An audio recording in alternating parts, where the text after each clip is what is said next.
कोकणातील प्रत्येक अपडेट जाणून घेण्यासाठी आजच माझे कोकणच्या सोशल मीडिया प्लॅटफॉर्मला लाईक, फॉलो आणि सबस्क्राइब करा। श्रीवर्धन तालुक्यात सुरू असलेल्या मायनिंग प्रकल्पाविरोधात आता जनआंदोलनाचा सूर चढू लागलाय। महाडखाडी गावातील सामाजिक कार्यकर्ते हेमंत भिकू रामाणे यांच्या पुढाकाराने आणि स्थानिक शेतकरी आणि पर्यावरण प्रेमींच्या सहकार्याने श्रीवर्धन मसळा पर्यावरण प्रेमी मायनिंग विरोधी संघटना स्थापन करण्यात आली आहे। ग्रामस्थांनी अनेक वेळा लेखी निवेदन देऊन प्रशासन आणि लोकप्रतिनिधी दुर्लक्ष करत असल्याने लोकांमध्ये प्रचंड नाराजी आहे। मायनिंगमुळे शेती, पाणी आणि आरोग्याचं संकट वाढत असल्याचा आरोप करत लवकरच मोठं जनआंदोलन उभं करण्याचा इशारा स्थानिकांनी दिलाय। पर्यावरणाचं रक्षण आणि हक्काचं जीवन वाचवण्यासाठी हा लढा आता अधिक तीव्र होणार आहे। मी हेमंत भिकू रामाणे, एक सामाजिक कार्यकर्ता, श्रीवर्धन तालुक्यातील खुजारे, गडबवाडी, कुरवाडी, धारवली, कारिवणे आणि महाडखाडी गाव स्थित मायनिंगसाठी डोंगरच्या डोंगर फोडले जात असून कधी भरून न निघणारी निसर्ग हानी होत आहे।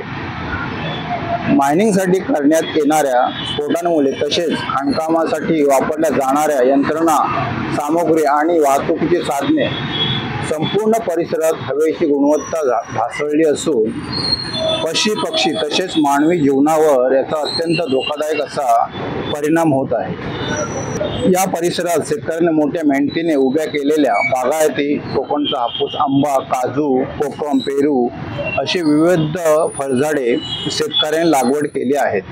परंतु हवेतील ढासळलेल्या धुळीकणामुळे भविष्यात फळझाडांपासून मिळणारे उत्पन्न बंद होणार आहे अशी भीती स्थानिक शेतकऱ्यांना वाटू लागली आहे। गावे, आजूबाजूचे निसर्ग संपदा, पर्यावरण जपावे म्हणून आवाज उठवणाऱ्या जागरूक नागरिक यांना सुद्धा जीवे मारण्याच्या धमक्या दिल्या जात आहेत।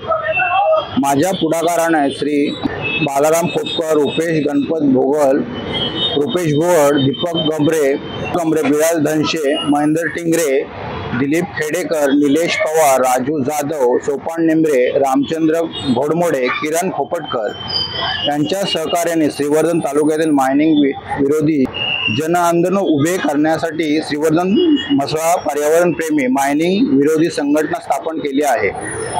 आतापर्यंत ग्रामस्थांनी आणि सामाजिक कार्यकर्त्यांनी स्थानिक लोकप्रतिनिधी आणि प्रशासनाला अनेक वेळा लेखी निवेदन दिले आहे, मात्र लोकप्रतिनिधी आणि प्रशासन कोणतीही ठोस भूमिका घ्यायला तयार नाहीत। राष्ट्रवादी काँग्रेस पक्षाचे प्रदेशाध्यक्ष आणि अध्यक्ष, पेट्रोलियम व नॅचरल गॅस कमिटी, भारत सरकार, खासदार सुनील तटकरे साहेब, श्री शंभू देसाई साहेब, मंत्री पर्यटन, खनिज कर्मक, माजी सैनिक, कल्याण मुंबई, महिला व बाल विकास मंत्री आदितीताई तटकरे, फलोत्पादन मंत्री, खार जमीन विकास विभाग मंत्री भरत शेठ गोगावले, माननीय श्री जिल्हाधिकारी साहेब, जिल्हाधिकारी कार्यालय अलिबाग रायगड, माननीय श्री प्रांताधिकारी साहेब, प्रांताधिकारी श्रीवर्धन, माननीय श्री तहसीलदार साहेब, तहसीलदार कार्यालय श्रीवर्धन, माननीय श्री पोलीस निरीक्षक साहेब, पोलीस ठाणे श्रीवर्धन, लोकप्रतिनिधी आणि प्रशासनाला स्थानिक ग्रामस्थ, शेतकरी आणि मायनिंग विरोधी जनतेने निवेदन देऊन मायनिंग बंद करण्यात यावे अशी मागणी केली होती, मात्र लोकप्रतिनिधी आणि प्रशासन कोणतीही दखल घेत नसून यावर कुठलीही कारवाई केली जात नाही। त्यामुळे लवकरच मायनिंग विरोधी सर्व संघटना आणि जनतेला विश्वासात घेऊन मोठे जनआंदोलन करण्यात येईल याची स्थानिक लोकप्रतिनिधी आणि प्रशासन यांनी नोंद घ्यावी।